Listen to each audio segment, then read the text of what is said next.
నమస్కారం. మీరు చూస్తున్నారు పూజ టీవీ. నేను లలిత సహస్ర. చాలామందికి ఎన్నో పూజలు చేసినా, ఎన్ని వ్రతాలు చేసినా రాని ఫలితం కొంతమందికి కొన్ని పారాయణాలు చేస్తే తప్పకుండా లభిస్తుంది. హనుమాన్ చాలీస్ చదివినా, గాయత్రి మంత్రం చదివినా, లలిత సహస్రనామాలు చదివినా, లేదంటే విష్ణు సహస్రనామాలు చదివినా, లలిత పారాయణం చదివినా గానీ ఎటువంటి ఫలితాలైతే వస్తాయి. అయితే ఈరోజు మనం లలిత పారాయణం గురించి మనం పూర్తిగా తెలుసుకునే ప్రయత్నం చేద్దాం. ఈ విషయాలు తెలియజేయడానికి ప్రస్తుతం మనతో పాటు ఉన్నారు లలితమ్మవారు ఉపాసకులు, ప్రముఖ జ్యోతిష్య నిపుణులు బ్రహ్మశ్రీ నానాజీ పట్నాయక్ గారు. నమస్కారం గురుగారు. శ్రీమాత్రే నమః. గురుగారు, మీరు ఎన్నో రోజుల నుంచి లలితమ్మవారి పూజని, లలితమ్మవారిని అలాగే అమ్మవారి ఉపాసకులుగా ఉన్నారు కాబట్టి మీరు చెప్తే బాగుంటుందని ఈరోజు మిమ్మల్ని అడగడం జరుగుతుంది. మరి లలితా పారాయణం అనేది ఎలా చదివితే మంచి ఫలితాలు ఇస్తుందో చెప్తారా? తప్పకుండా అమ్మ, చాలా మంచి ప్రశ్న వేశారు లలిత అమ్మవారి మీద.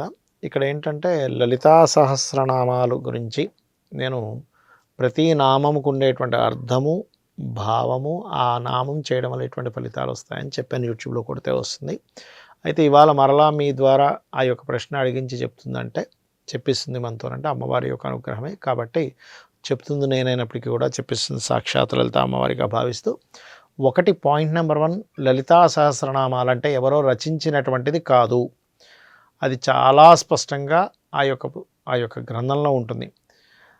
వసిన్యాది వాగ్దేవతా ఋషయ అంటే దీనికి ఋషులు ఎవరు? వసిన్యాది వాగ్దేవతలు. వారు ఎక్కడి నుంచి వచ్చారు? అమ్మవారిలో నుంచే తెల్లటి కిరణాలు బయటికి వచ్చి ఆ నిండు సభలో ఆ 8 మంది మనకి శ్రీచక్రంలో కూడా చూసుకున్నట్లయితే రోగహర చక్రము అని ఉంటుంది శ్రీచక్రంలో. ఆ రోగహర చక్రంలో ఉంటారు ఆ యొక్క 3వ ఆవరణలో పైనుంచి చూసుకుంటే కనుక. అంటే ఏమిటి? వసిన్యాది వాగ్దేవతను తెలుసుకుంటే ఆ సర్వరోగాలు కూడా పోతాయి. Point number 1. ఇక రెండవది ఏమిటి అంటే ఈ యొక్క నామాలు ఎవరు చేయొచ్చు, ఎవరు చేయకూడదు. చాలామంది ఏంటి, అమ్మో లలితా సహస్రనామాలు చేయకూడదండి అంటూ ఉంటారు. అది పూర్తిగా తప్పు. ప్రతి ఒక్కరూ చేయవచ్చు, కాకపోతే తప్పులు లేకుండా చేయండి. ఎందుకు తప్పులు లేకుండా చేయాలండి అంటే, మీరు చిన్న ఎగ్జాంపుల్, ఇప్పుడు మీ ఇంట్లో ఉన్నారు, అమ్మగారిని ఏదో చెప్పారు, అమ్మ నాకు లడ్డు తినాలనిపిస్తుంది అని. లడ్డూ తినాలనిపిస్తుందని చెప్పే మీరు లడ్డు కాకుండా ఇంకోటి ఏదో పేరు చెప్పారు, దాని పేరు. అప్పుడు ఏం చేస్తుందమ్మా, మీకు ఫలానాది అడిగారు కదా అని ఫలానాది ఇస్తుంది. అయ్యో ఇది కాదు కదా నాకు కావాల్సింది అంటే ఏమిటి? మీకు ఏం కావాలో ఆ యొక్క లలితా సహస్రనామాల్లో చూడ్డానికి నామరూపంలో ఉన్న ఆ నామాలు మంత్రములు, వేదమంత్రముతో సమానము ఆ యొక్క నామములు. కాబట్టి తప్పు చదవకుండా చదువుకోండి అని చెప్తూ ఉంటారు. అయితే ఈ యొక్క లలితా సహస్రనామాలు ఏ సమయంలో చేయాలి? ఉదయం కానీ రాత్రి సమయంలో, ఈవినింగ్స్ తర్వాత అయినా చేయవచ్చు. ఎంతమంది కూర్చొని చేయాలి? ఇంట్లో అందరూ పఠించవచ్చు అని అడుగుతుంటారు. అందరూ పఠించవచ్చు. సామూహికంగా కొంతమంది చేస్తూ ఉంటారు, సామూహిక పారాయణాలు చేస్తూ ఉంటారు. అలా కనుక ఇంట్లో కనుక చేసినట్లయితే ఖచ్చితంగా ఇంట్లో వైబ్రేషన్ అనేటువంటిది పెరిగి ఇంట్లో ఏదైనా నెగిటివ్ ఎనర్జీస్ ఉంటే పోతుంది.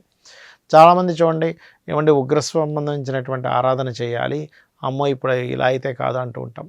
అంటే ఏంటి?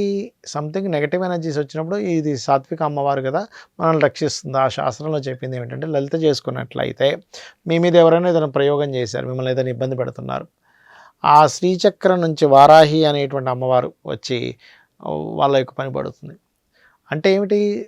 వారాహి, మాతంగి, ఆ సకల దేవతలందరూ కూడా లలిత అమ్మవారి యొక్క పరివార దేవతలుగా అక్కడ ఉంటారు. వారాహి అంటే మంత్రిని దేవత, ఆవిడ యుద్ధం యొక్క స్ట్రాటజీ చెప్తుంది. వారాహి దేవత ఏంటంటే యుద్ధ సైన్యానికి ఆవిడ అధికారురాలు.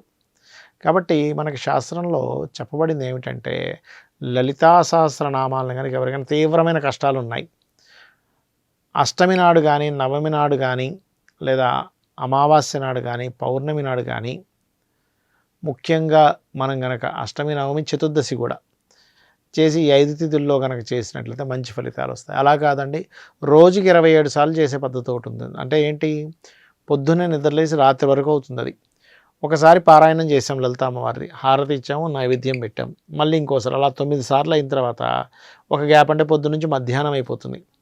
మధ్యాహ్నం చక్కగా అదే పళ్ళని ఏదైతే మీరు నైవేద్యంగా పెట్టారో, ద్రాక్షపండు పెట్టారో, యాపిల్ పెట్టారో, అదే పళ్ళని చక్కగా మీరు ఫుడ్గా తీసుకొని మళ్ళీ ప్రారంభం, మళ్ళీ దాని తర్వాత మళ్ళీ పళ్ళు, అంటే ఏమిటి, ఇలా 9, 9, 9 గ్యాప్ ఇచ్చుకుంటూ చేసినట్లయితే మీకు ఉన్నటువంటి ఎటువంటి కష్టమైనా పోతుంది. అయితే ఇక్కడ ఏంటంటే సంశయము పనికిరాదు. చేస్తున్నాను కానీ అవుతుందో లేదో, నిజమేనా అంటారా? నిజంగానే అమ్మవారి దగ్గర ఉండేటువంటి ఆ వసిన్యాది వాగ్దేవతలే రాశారా? ఇంకెవరో రాస్తే ఆ పేరు వేశారా అనేటువంటి సంశయం పనికిరాదు. ఎందుకంటే మీరు రోజు కనుక లలిత చదువుతూ ఒక 40 రోజుల తర్వాత చూస్తే మీ శారీరకంగా, మానసికంగా మరియు అదేవిధంగా మీ వాక్ సంబంధించిన వాక్ శుద్ధి పెరగడము, మీకు ఏ పని చేస్తున్నా ఒక క్లారిటీ అనేటువంటిది పెరుగుతుంది.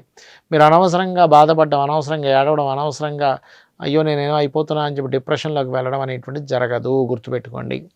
అయితే ఇందులో నేను చాలాసార్లు చెప్పాను, ఇప్పటికీ కూడా కొన్ని కొన్ని జనరల్గా ఉండే కొన్ని విషయాల గురించి చెప్తా. ఎలా అంటే చూడండి, చాలామందికి ధనం రావట్లేదండి అంటూ ఉంటారు. ఓం సంపత్కరి సమారూఢ సింధుర బ్రజ సేవితాయే నమః అనే మంత్రాన్ని డైలీ 45 నిమిషాలు చేయండి. అప్పులు ఎక్కువగా ఉన్నాయి, ఓం అపర్ణాయే నమః. అలా కాదండి మాకు ఉద్యోగం రావట్లేదు అంటూ ఉంటారు, ఓం మాణిక్య మకుటాకార జానుద్వయ విరాజితాయే నమః చేసుకోవచ్చు. అలా కాదండి బిజినెస్లో నాకు డెవలప్మెంట్ సరిగా లేదు, ఓం ఇంద్రగోప పరిక్షిప్త స్మరతోనాభజంగికాయే నమః అని చేసుకోవచ్చు. ఇది ఇద్దరి మధ్యని అంటే వివాహం అవ్వట్లేదు అనుకోండి, ఎన్ని సంబంధాలు చూసినా, ఓం కామేశబద్ధ మాంగళ్య సూత్ర శోభిత కందరాయే నమః. వివాహం అయిందండి కాకపోతే ఇద్దరి మధ్యని సఖ్యత లేదు అనుకునేటువంటి వారు, ఓం శివకామేశ్వరం కస్తా శివాస్వాధీన వల్లభాయే నమః. ఇలా ఒకటి కాదు, రెండు కాదు, చాలా. ఇప్పుడు కొంతమంది చూడండి, మాకేంటో దేవతా అనుగ్రహం సరిగ్గా లేదండి, దేవతా శాపం జరిగిందేమో అంటూ ఉంటారు. అలాంటప్పుడు వాళ్ళు ఓం హరనేత్రాగ్ని సందగ్ధ కామ సంజీవన ఔషధి అని చెప్పి చేసుకోవచ్చు. అలా కాదు, కొంతమందికి బ్లాక్ మ్యాజిక్ జరిగిందేమో, ఏదో గాలి దూరి ఇదైందేమో అంటూ ఉంటారు. అలాంటప్పుడు వాళ్ళు చక్కగా ఓం పంచప్రేతాసనాసీన పంచబ్రహ్మ స్వరూపిణి చిన్మయీ పరమానంద విజ్ఞాన గణరూపిణి అయి నమః అని చెప్పి చేసుకోవచ్చు. ఈ రకంగా అమ్మవారి యొక్క నామాన్ని రోజు నిత్యము ఉదయం కానీ సాయంత్రం కానీ చేసుకోవడం వల్ల మీరు మీ యొక్క జీవితంలో ఎటువంటి ఇబ్బందులు ఉన్నాయో మీ జన్మజాతకంలో, మీ పూర్వజన్మల్లో, ఎందుకంటే అమ్మవారి నామాల్లో ఒక్క నామం పట్టుకున్నా ఎన్నో జన్మల్లో చేసినటువంటి పాప కర్మలను దగ్ధం చేసి మీకు విముక్తిని కలిగిస్తుంది, మీ పాపరాశిని దగ్ధం చేస్తుంది, మీకు ఆనందాన్ని ఇస్తుందని చెప్పబడింది. ధన్యోస్మి గురువు గారు, చాలా చక్కగా కూలంకషంగా మా వీక్షకులకు వివరించినందుకు ధన్యవాదాలు. చూసారు కదండి. సో చాలా చక్కగా అన్నీ కూడా వివరించారు. మన సందేహాలు ఏమైనా ఉన్నా కానీ, మీకు ఇంకా ఎటువంటైనా సందేహాలు వీటి మీద అనిపించినా కానీ కింద కమెంట్ రూపంలో మాకు తెలియజేస్తే ఆ సందేహాల నివృత్తి చేస్తూ మరోసారి మన గురువుగారిని, అది కూడా అమ్మవారి ఉపాసకులైనటువంటి బ్రహ్మశ్రీ నానాజీ పట్నాయక్ గారితో మరొక వీడియోలో మళ్ళీ కలుద్దాం. ఆ సందేహాలన్నీ కూడా నివృత్తి చేసుకునే ప్రయత్నం చేద్దాం. నమస్కారం.